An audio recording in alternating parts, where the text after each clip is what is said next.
Bismillahirrahmanirrahim.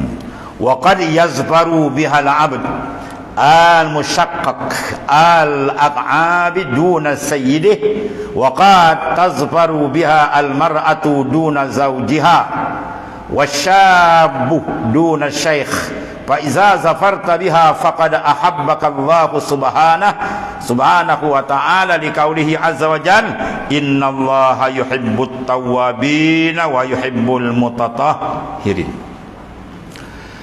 Berkata Syekh Ibn Athaillah As-Sakandari radhiyallahu an, wa qad yazfaru biha, kadangkala seorang hamba tu yang pecah buku lalinya berjaya mendapat taubat tetapi tidak tuannya. Mana hamba? Sekarang tak ada sistem hamba kan, dulu ada hamba dengan sayyid. Kadang-kadang hamba yang kerja macam nak mati tu, kaki dia pecah, tapak kaki dia pecah retak, dia capai makrifat yang tinggi dengan Allah, sedangkan sayyid penghulu dia tadi hebat tapi tak sampai. Ini pernah berlaku dulu ketika Syekh Makinuddin Al-Asmari, dia tengok dua orang yang berjalan, maka dia tengok ada pancaran nur terus sampai ke aras atas. Jadi dia muskil, ni nur siapa ni? Dia tengok-tengok makin dekat-dekat, akhirnya berpisahlah. Ya, hamba tadi disuruh oleh tuan dia, satu riwayat, beli barang di kedai. Bila pisah tu pun nampak, Masya Allah, rupa nur tu hamba dia punya, bukan tuan. Hamba dia. Syekh Makinuddin Al-Asmari pun jumpa tuan dia, dia kata, anta jual hamba anta ke ana, berapa harga saya bayar? Jadi tuan dia pun ingat, ni lain macam, kenapa tuan ni?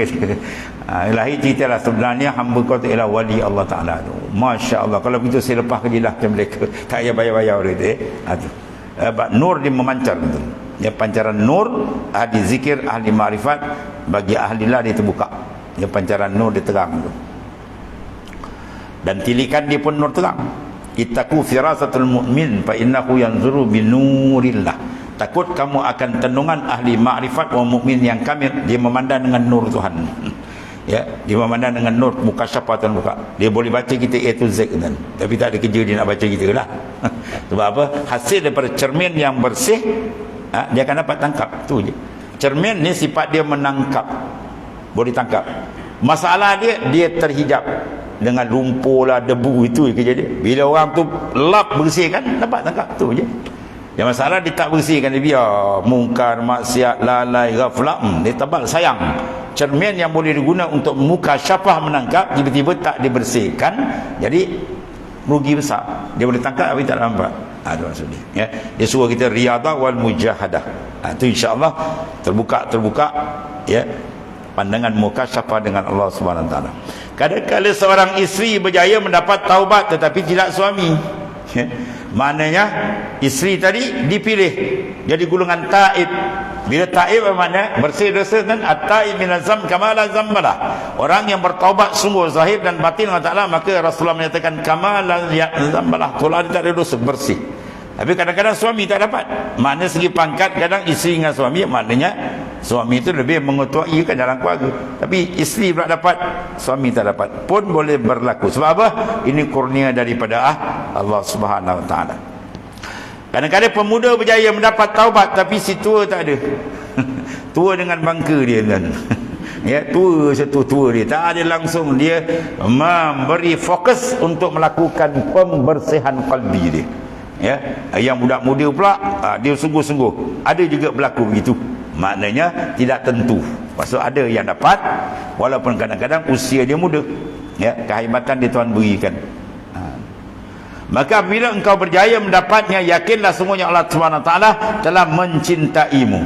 Mana orang yang dipilih Allah Ta'ala masuk dalam golongan taibin, orang yang taubat dia diterima oleh Ta'ala, maka orang itu dikatakan orang yang mendapat kasih sayang dan cinta Tuhan. Dalil ayat bawah ni. Kerana firman Allah SWT, innallaha yuhibbu, sesungguhnya Allah Ta'ala kasih siapa dia? At-tawwabin, orang yang banyak bertaubat, sentiasa bertaubat. Satu, wa yuhibbul mutatahhirin, dan Tuhan kasih sayang cinta orang-orang yang sentiasa bersuci zahir dan batin dia. Cinta dan kasih inilah yang kita nak follow tuan-tuan, agar dapat. Sebab dengan kasih sayang Allah Ta'ala, melepaskan seorang daripada azab yang besar. Sebab dalam tafsirkan ayat yauma yafirru mar'u min akhi. Kalau kita buka dalam tafsir, pada hari yauma yafirru, larilah seorang daripada orang yang dekat. Mana kegegaran kiamat besok berlaku begitu hebat, ya, nak dihisab besok sampai orang terdekat lagi. Isteri tidak mengindahkan suami, suami tak pedulikan isteri lagi. Anak tak kisah ibu bapa pun tak kisah anak, masing-masing bawa diri. Sebab dah nampak julangan azab neraka yang sangat dahsyat. Ya, maka dalam hadis disebut ketika itu datang seorang yang ditimbang amalnya, maka amalnya hanya kurang satu je, bukan banyak, ada satu je dia nak pahala menyebabkan dia boleh masuk syurga. Ya, mizan dia tu dah sengit sikit je, bukan sengit banyak, sikit je. Ya, jadi Allah Ta'ala sebab tu kalau ikut poster dia neraka lah kan, sebab dah berat amal kejahatan daripada kebaikan. Allah Ta'ala bagi peluang dia untuk cari. Dia carilah orang terdekat dengan dia, baru dia tahu. Ya, semua nafsi-nafsi. Ya, anak yang sayang kedua, bapa sayang anak, isteri sayang semua nafsi-nafsi, dah tak ada kau aku. Hebat tak hebat. Dan akhirnya menghadap balik Allah Ta'ala yang layak dan kebesaran dia. Allah Ta'ala kata, ambil tangan hamba-Ku ini wahai malaikat, masukkan dia ke dalam syurga-Ku dengan kasih sayang aku. Sebab kasih sayang Tuhan adalah yang paling besar yang wajib kita menuntut, dan ada ia di dalam taubat. Siapa yang bertaubat, dia masuk senarai itu, golongan muhibbin, orang yang dikasihi oleh Allah Ta'ala. Sebab itu sentiasa disuruh kita apa? Banyak melakukan istighfar wa taubah. Sebab dia merupakan awalul maqamat, awal maqam. Seorang nak menghadap ke Tuhan, mesti dia membersihkan akan dirinya. Dan pembersihan ini diberi dengan rahmat kebesaran Tuhan secara mudah. Kita kalau baca surah Baqarah dulu kan, orang yang melakukan dosa dia nak bertaubat, kenapa? Faqtulu anfusakum, dia kena bunuh diri dia dulu. Tuhan suruh dia bunuh diri, baru Tuhan terima taubat. Kalau tak bunuh diri dia, Tuhan tak terima taubat. Lagi parah kan? Maka Allah Ta'ala datangkan kalangan Bani Israel awan yang gelap, maka mereka bertakik sama-sama dia kan. Lepas tu buka awan terang, terkelempar mati, baru taubat dia Tuhan terima.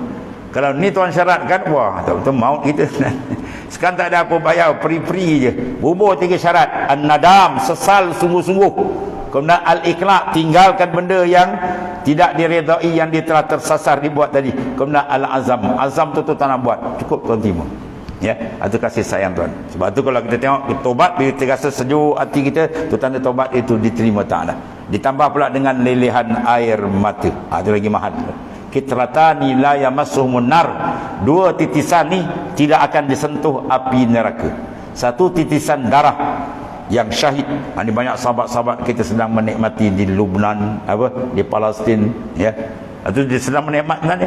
Sebab dia ada 2 sudut. Satu sudut kita mengecam dan mengutuk keganasan Israel laknatullah, ya, Yahudi laknatullah. Tapi satu sudut yang lain kita pandang ke mana orang-orang yang dah syahid, mereka bernikmat, lebih nikmat daripada kita.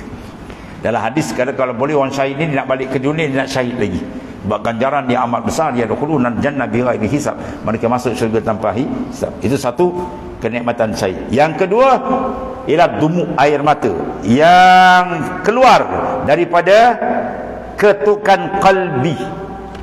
Kalbi itu diketuk sebab dia keluar kan. Orang bila air mata dia keluar sebab apa? Sedih atau gembira. Gembira dan sedih ketukkan mana? Kalbi. Bila kalbi dia ketuk je, air mata tak akan keluar. Itu kaedah dia. Ya, dia keluar sebab ada air mata kegembiraan atau sebaliknya. Jadi air mata penyesalan tu mahal tu. Dia tidak akan disentuh api neraka. Ya, bila dia menyesal tu ataupun dia maknanya berzikir. Dalam 7 golongan dalam hadis sahih kan, iaitu mereka yang yazkurunallah, dia menyebut Allah Ta'ala khalian fafadhat ainahu, bangun malam sunyi dia berzikir sehingga mengalir air mata kerinduan dia dengan Allah Ta'ala. Ketiga itu air mata tu tak akan disentuh api neraka. Ya, habis badan dia masuk semualah tuan-tuan, kan dia buat dosa buruk pula kan. Air mata je, badan tak. Ni dia panggil kaedah balaghah min itlaqi juz wa iradatu kull. Itlaqkan juzuk tapi nak semua. Ya, besok tengah hari tuan-tuan datang rumah saya jemput makan, ada kenduri nasi, kita datang makan nasi. Orang kata tak makan lauk, tuan jemput nasi, orang kau ni luar macam bendul lagi. Ya, maksud bila kita makan nasi, makan semua lah. Makna dia air mata dia tu menyebabkan tak disentuh api neraka, makna seluruh jasad dia diselamatkan oleh Allah Ta'ala. Itu mahalnya harga kerinduan. Sebab kita cari dalam ibadat, pertama kita fokus, lepas fokus kita cek balik ibadat yang kita laku ni ada tak manis.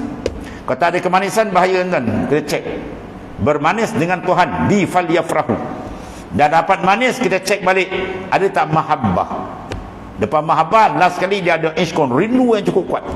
Paling kurang rindu dia kenaki macam lelaki gindu perempuan, perempuan gindu lelaki. Macam mana kan? Duduk tinggi-tinggi dia kan, itu paling kurang.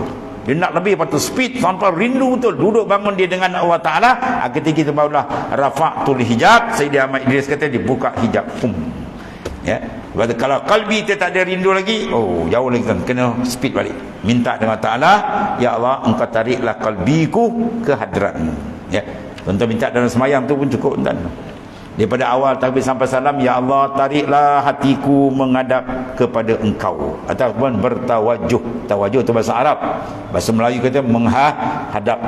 Dan dalam iftitahus salat dibubuh lepas wajjahtu wajhiya lillazi fataras samawati, itu lapat tawajuh, aku hadapkan zahir dan batinku kepadamu. Maka Imam Ghazali kata kalau kau baca tu hati kau empat lain, Tuhan kata kazabtah, dusta engkau. Ya, sebab kita kena amati akan apa yang kita ikrarkan dalam menghadap Allah Ta'ala dalam sembahyang tersebut. Dan ni habis itu. Syah. Nah. Kemudian kata tuan pengarang, innama yatta'izu bi syai'in min ilman ya'rifu qadrah ila akhir, wallahu a'lam. Bismillahirrahmanirrahim. Alhamdulillahirabbil alamin. Wassalatu sayyidina Muhammad. Alhamdulillah. Subhanakallahumma wa bihamdika.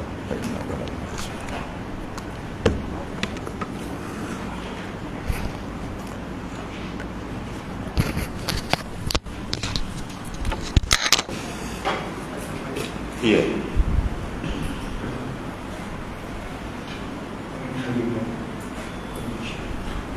Allahu Akbar, Allahu Akbar. Asyhadu an la ilaha illallah. Asyhadu anna Muhammadan Rasulullah.